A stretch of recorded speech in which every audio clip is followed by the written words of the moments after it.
Terima kasih Lala Cho.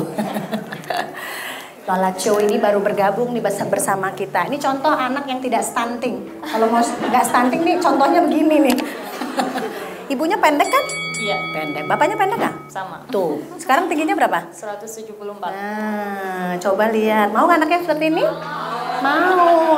Sebelum saya ini speech, interview dulu dia ya. Sambil nunggu yang lain. Boleh. Dulu kecilnya diapain? Saya dulu kecilnya suka dikasih vitamin, Vitamin. dan juga makan. Mainnya apa? Disuruh Dia lari, ini apa pelempar apa lembing ya? lempar lembing. Tuh ya. basket, volley. Ya. Terima kasih Lala, itu mah intermezzo ya. Saya terima kasih semua ya. Kita ini masih menunggu kira-kira 30 orang kali ya, Balis ya. Tapi kita mulai saja. Saya tahu ini tempatnya cukup jauh ya. Cukup jauh dijangkau. Kenapa kita pilih di sini? Karena kita memang targetnya yang di Bogor juga ke sini gitu ya, yang daerah-daerah sini ya.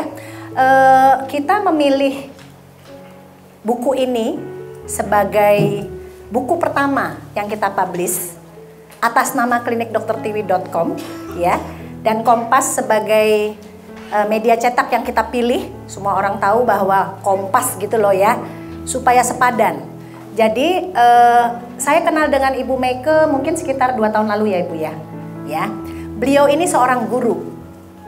Ilmu yang ada di beliau kita usahakan untuk tumpahkan di sini.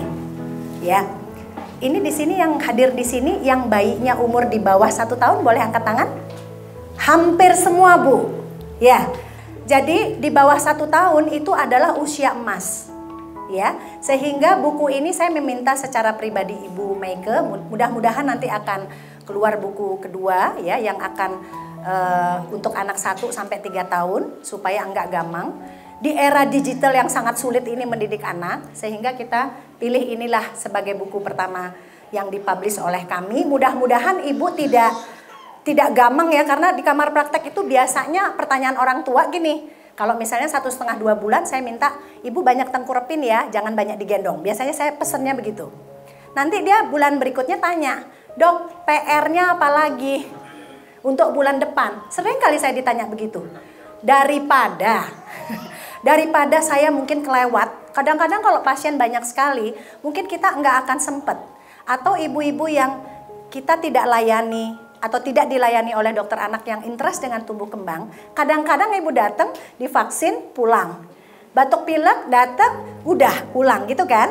Jadi padahal tumbuh kembang ini menurut saya itu jauh lebih penting dari ngobatin batuk pilek. Gitu ya. Karena itu buku ini mudah-mudahan ya, kalau yang nggak suka baca, gambarnya banyak. Ya, minimal gambarnya tuh tak lihat gitu ya. Nah, kalau dengan gambarnya udah tertarik, uraiannya kita bikin sesederhana mungkin supaya ibu punya panduan. Tapi dan ini juga nanti di backup di YouTube kami. Jadi semua yang ada di YouTube Dokter Tiwi TV itu mudah-mudahan kita bisa bukukan. Ya, kalau misalnya enggak sempet baca ya udah dengerin gambar.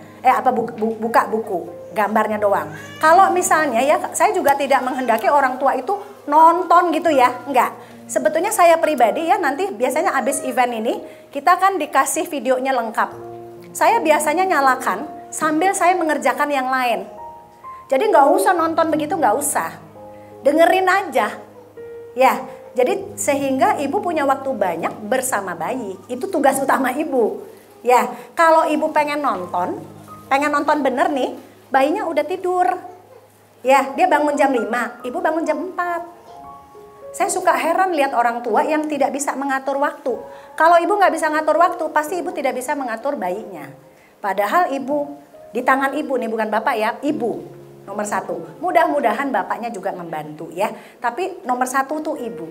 Makanya kita selalu bilang, mencerdaskan satu ibu, mencerdaskan satu generasi. Gitu ya. Saya rasa itu, Lala ya. Terima kasih. Terima kasih Dokter Tiwi. Assalamualaikum warahmatullahi wabarakatuh. Salam sejahtera untuk kita semua. Kami berterima kasih atas hadirnya buku ini. Kami senang bahwa buku ini kami terbitkan karena pertama-tama buku ini menjawab satu persoalan yang tidak hanya terjadi di Indonesia tapi lebih yang sifatnya global. saya mau mengutip beberapa data yang mungkin akan berguna sebagai pemahaman kita. Indonesia ini sekarang bisa dibilang darurat literasi. Nah, ini bagaimana dijelaskan? Pertama, misalnya program for International Student Assessment, PISA, itu salah satu organ dari the Organization of Economic Cooperation and Development, OECD. Tahun 2018 itu dengan sampel 6.000 anak usia 15 tahun tersebar di 80 negara membuat satu survei tentang sejauh mana anak-anak ini memiliki budaya literasi. Yang dites itu sederhana, misalnya matematika dasar, itu aritmatika. Kemudian pengetahuan umum, itu misalnya kenapa pohon-pohon sekarang ini berkurang, penyebabnya apa. Kemudian ada tes juga terkait dengan pemahaman anak ketika disuruh membaca artikel pendek. Jadi ini semacam kebutuhan-kebutuhan elementer dasar yang dibutuhkan untuk hidup di zaman modern. Nah, Indonesia ada di peringkat berapa? Kalau kita runut dari atas, 80 negara itu akan sulit menemukan nama Indonesia di atas. Lebih baik kita lihat dari bawah ke atas. Itu ada di urutan ke-6 paling bawah. Persis di atasnya Maroko itu, negara di Afrika sana, sama Libanon yang masih konflik sampai sekarang. Itu literasi kita, kondisi kita. Padahal beberapa tahun mendatang itu kita akan bonus demografi. Bahayanya adalah anak-anak kita yang sekarang ini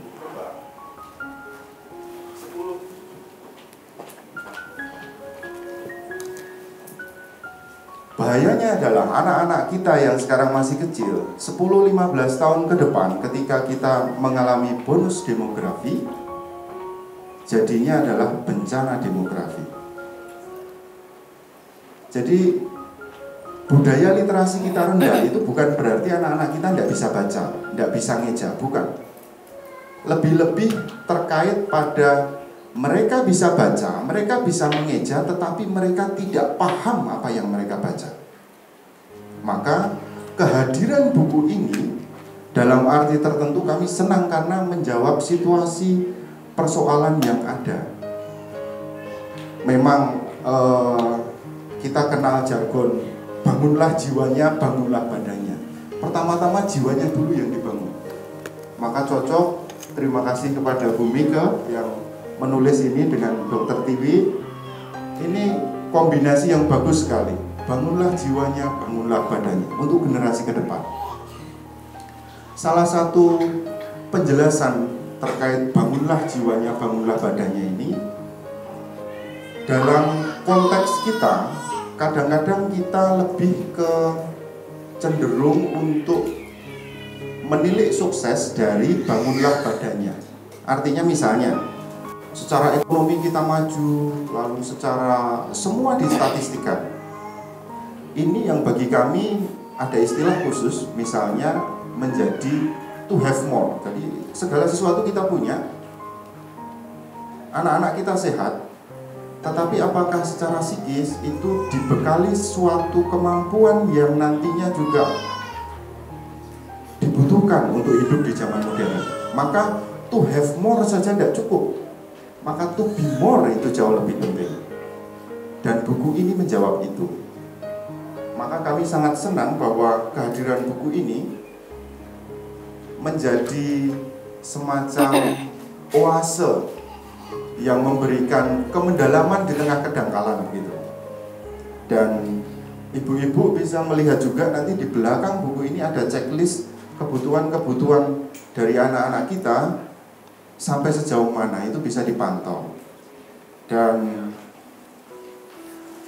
kami sekali lagi berterima kasih diberi kepercayaan untuk menerbitkan buku ini. Dan buku ini sudah akan ada di toko buku nanti tanggal 9 Desember. Kelihatannya sekarang juga ada sesuatu ada diskon ya, ada diskon juga ada di depan sana. jika membutuhkan. Dan ucapan terima kasih yang tak terhingga juga kepada Mbak Mita yang ada di belakang sana. Silahkan Mbak Mita berdiri. Ini yang membantu Dr. Tiwi dan Ibu Meike dalam mengedit buku ini sehingga menjadi hadir cantik di hadapan kita sekarang ini. Sekali lagi kami terima kasih dan mohon maaf karena pimpinan kami tidak bisa datang, Pak Patrisius, karena ada sesuatu acara yang tidak bisa ditinggalkan.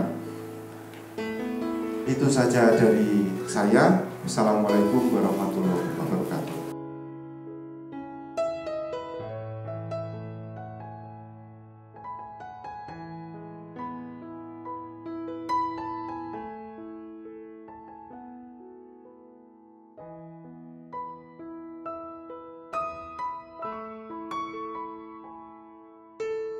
Saya itu beruntung sekali ketemu dengan Dr. Tiwi. Tadi Dr. Tiwi sudah mengatakan ketemunya sekitar 2 tahun yang lalu, dan sejak itu saya sering mengikuti YouTube-nya ya, tentang empati, tentang ASI dan berbagai macam lagi hal. Dan saya sangat kagum dan juga terharu sekali dengan passion dari atau semangat Dr. Tiwi untuk mencerdaskan para orang tua muda. Tadi kita ngobrol-ngobrol karena Dr. Tiwi dan dokter anak lain seharusnya itu menjadi garda utama ya, terdepan.